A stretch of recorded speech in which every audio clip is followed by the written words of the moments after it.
What if there were things that you act on and things that you believe, whether explicitly or implicitly, that just simply weren't true? This is actually a reality for pretty much everyone, and that's a topic we like to discuss on the show, the idea of fallacies or biases. These are things that change the way that we think or mold the way that we think so that we have our own particular viewpoints, and sometimes those viewpoints are flawed in some way.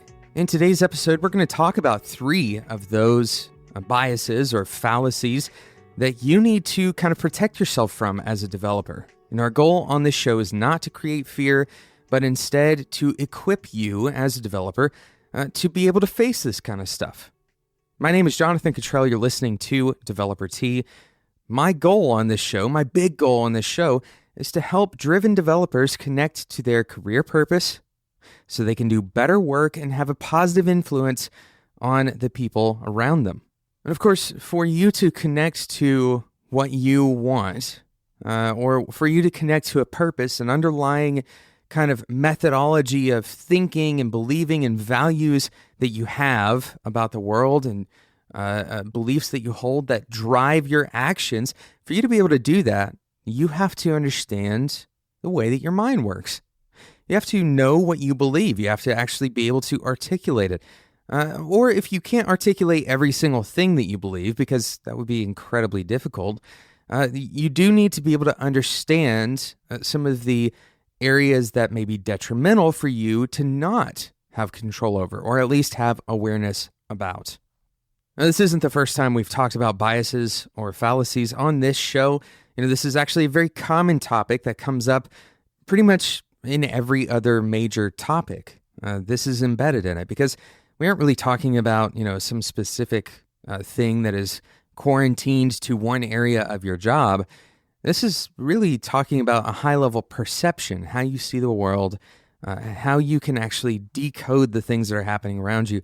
But we are going to talk about specific things today, 3 specific fallacies that I don't want you to fall prey to, that are very common for developers to fall prey to. So we're going to get into that in just a minute. Today's episode is a 3x3 episode. This week we're doing the 3x3 episodes. These are 3 practical takeaways in each episode for a week. And the reason that we're doing this is because, quite simply, I found that these episodes are particularly popular and impactful to this audience. And I want you to have these practical takeaways. I want you to be able to apply this stuff on a day-to-day basis. The goal of the show is not to be heady. It's not to disconnect from reality. It certainly isn't to only discuss philosophy. We will discuss things like philosophy on this show. That's totally on the table. But we're only going to discuss it if we can then turn around and act on it. So that's what we're doing today, the 3x3 episode.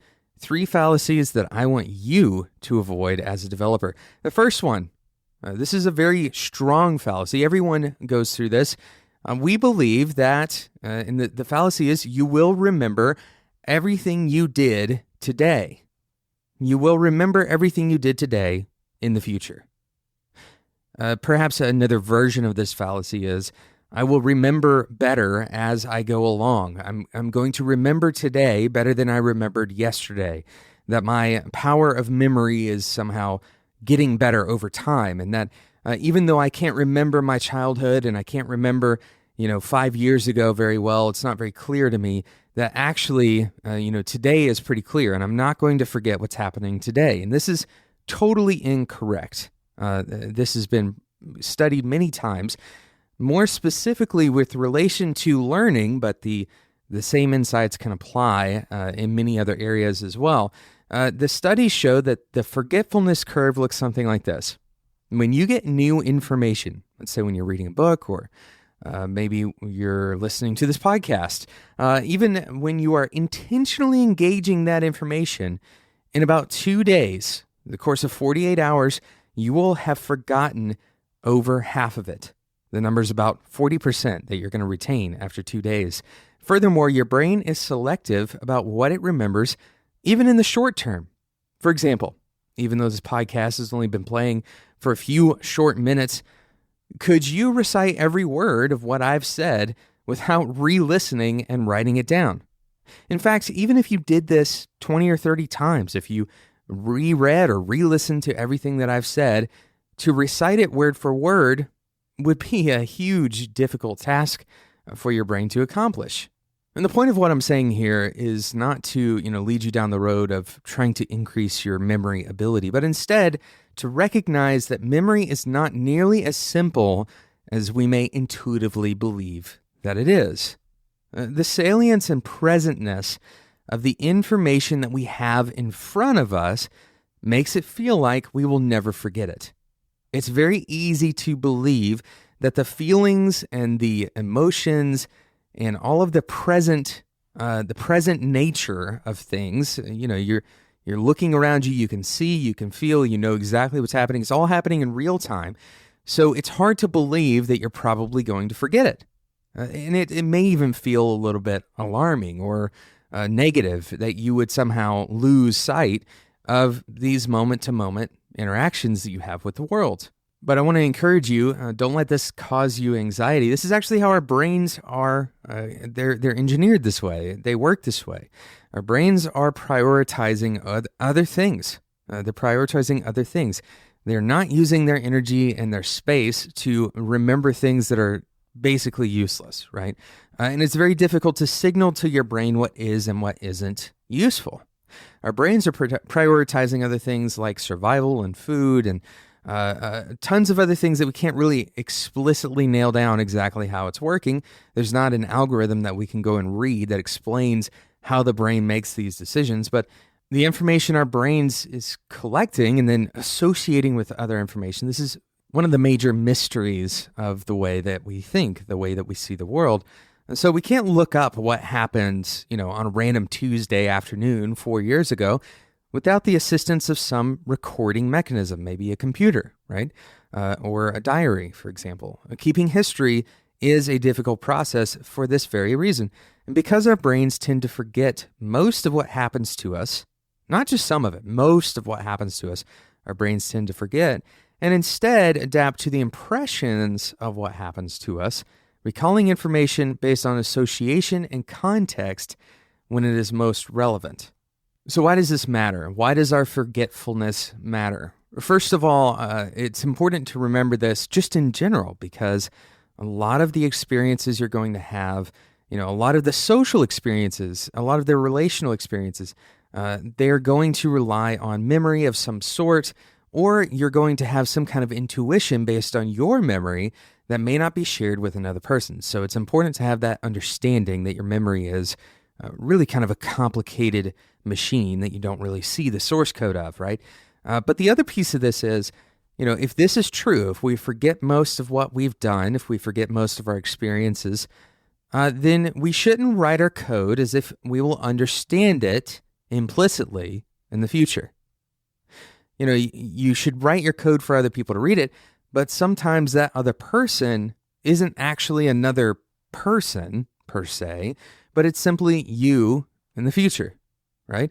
Write it as if you are going to hand it off to a stranger who knows nothing about the code at all, and this will lead to better documentation, better naming, more thoughtful design all around, but it will also allow you in the future, as your memory unfortunately is not going to hold all this code in mind. And it's not really unfortunate, is it? Because our brains are prioritizing other things. Instead of forcing your brain to try to remember something that it is categorized as unimportant, instead what you can do is create better documentation, right? You can create the code as if you're writing it for another person to work on with you. Now, how often have you returned to code and you've asked this very simple question, and it's 5 words long: why did I write this? Why did I write this? I've asked this so many times. I can come back to a project and I can understand the general structure, but then suddenly I run into code that doesn't have an explanation. And it creates some anxiety around changing that code, right? Especially if I didn't write tests. And tests, for example, are another way to future-proof. If you keep a test suite and you keep it up to date, then your future self will thank you because now you have a kind of a way of saying, here is why that piece of code exists.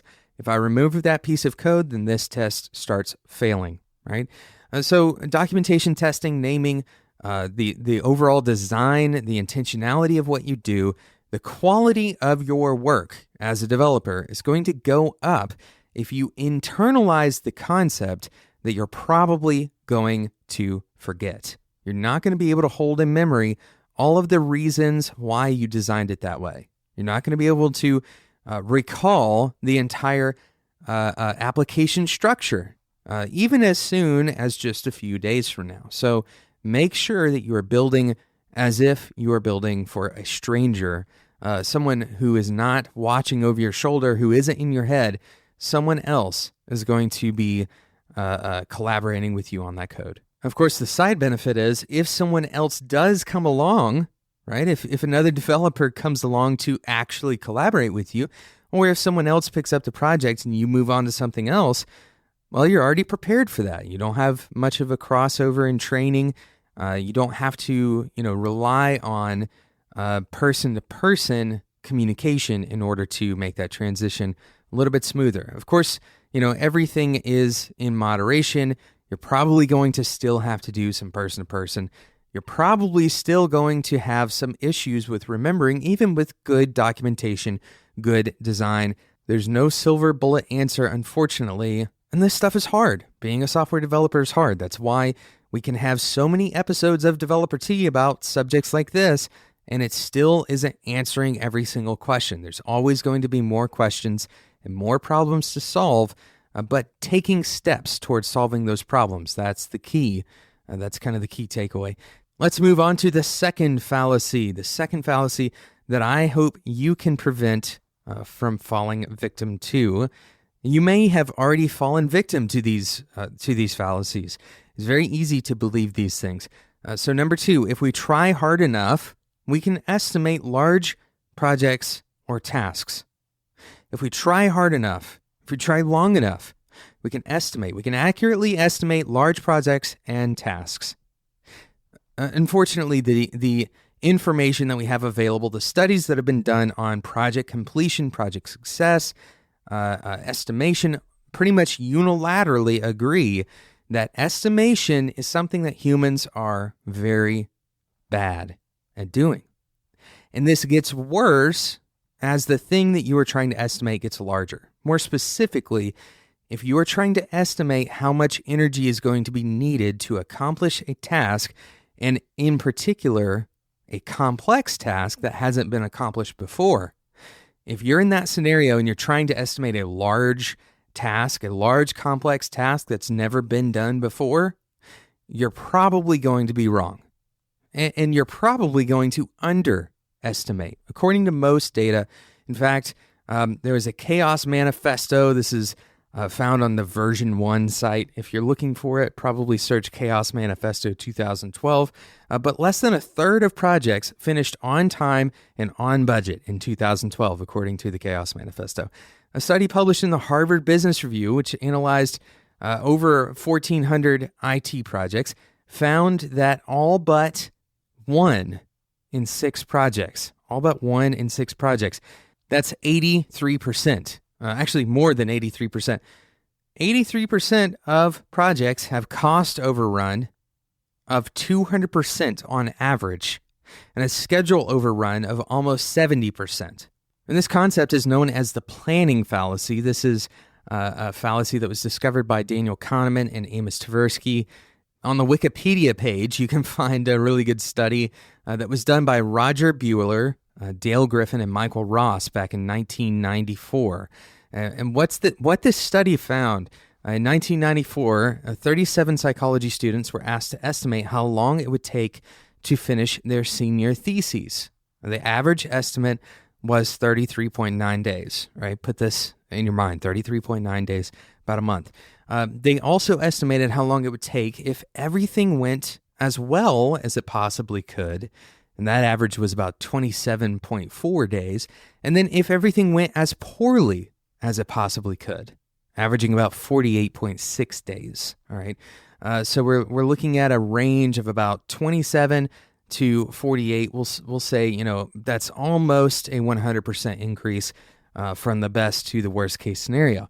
Now, the average actual completion time for these senior theses, again, the average estimate was 33.9. In the worst case scenario, the average was 48.6. The average actual completion was 55.5, which is greater than the average estimate for the worst case scenario. In other words, things went beyond the worst case scenario on average. This isn't for a few of the students, but on average. And only about 30% of the students completed their thesis in the amount of time they predicted. But perhaps most alarmingly here is the jump from their predicted best case scenario to the average outcome.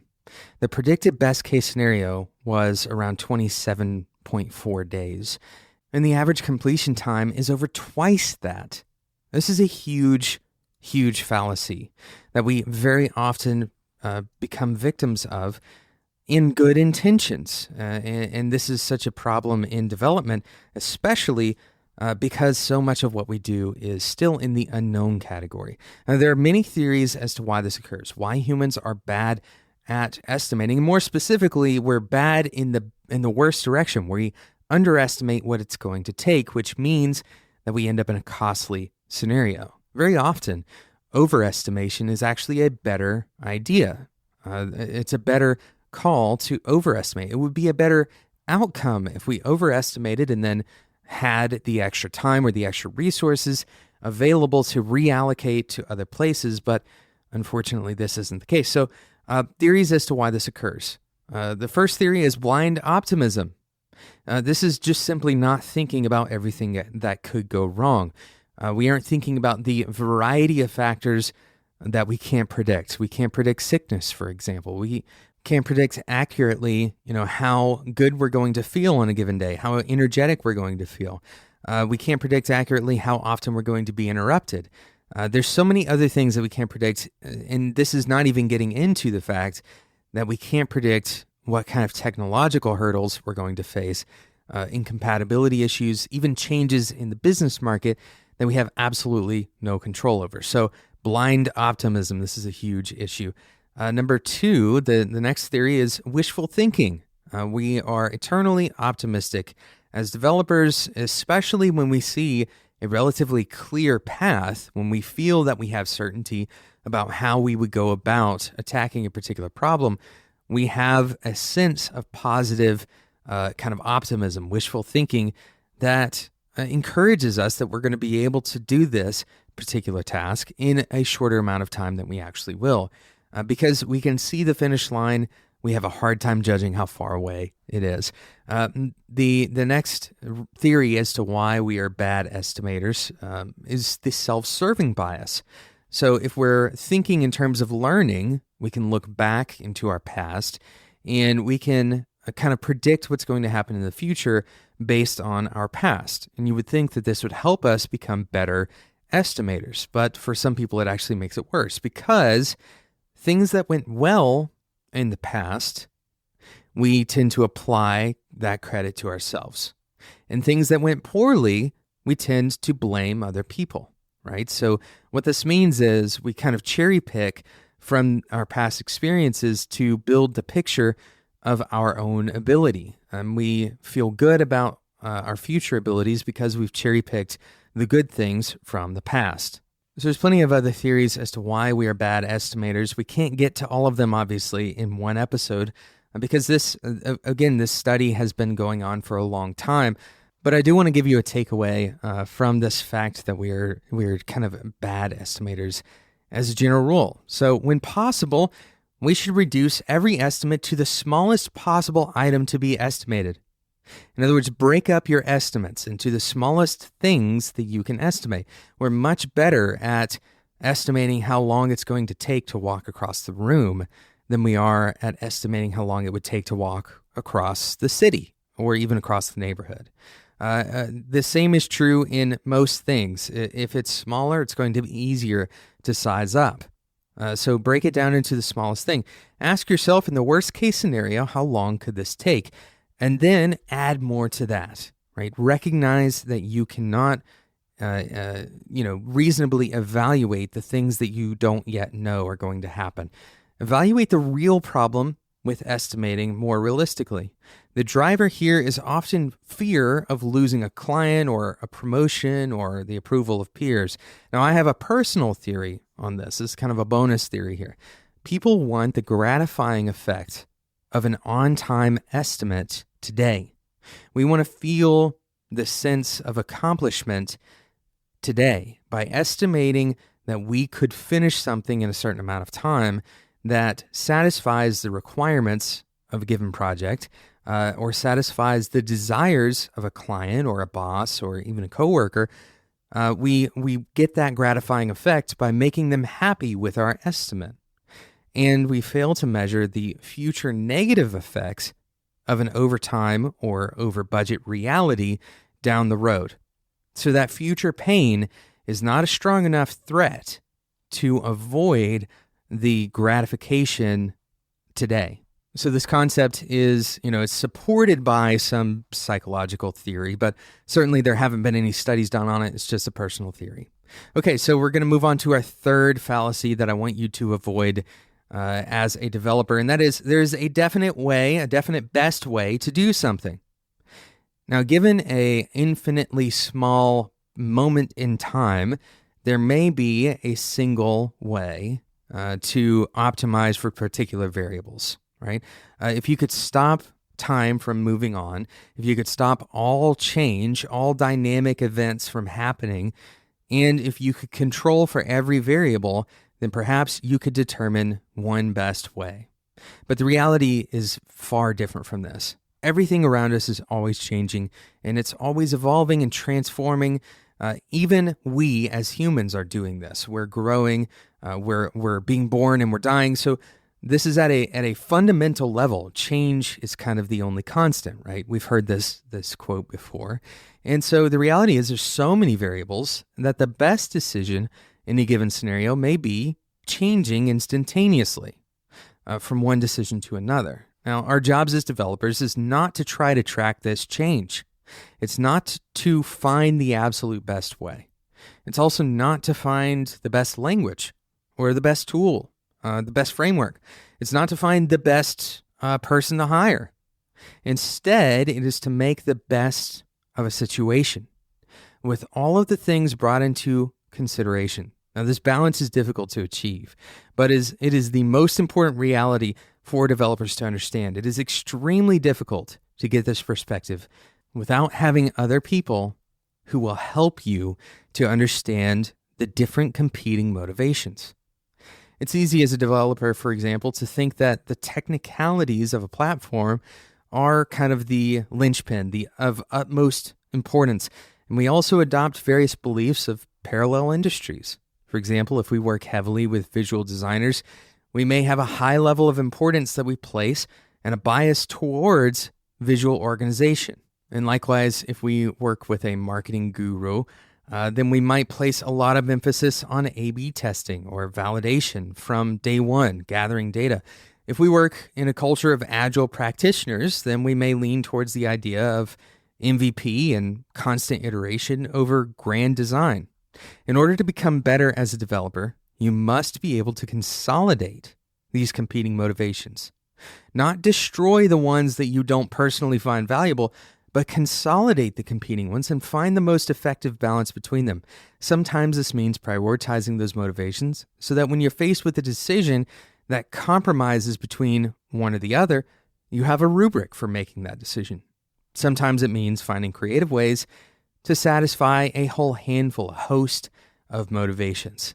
Sometimes it means reevaluating your own motivations and recognizing how they affect the project as a whole.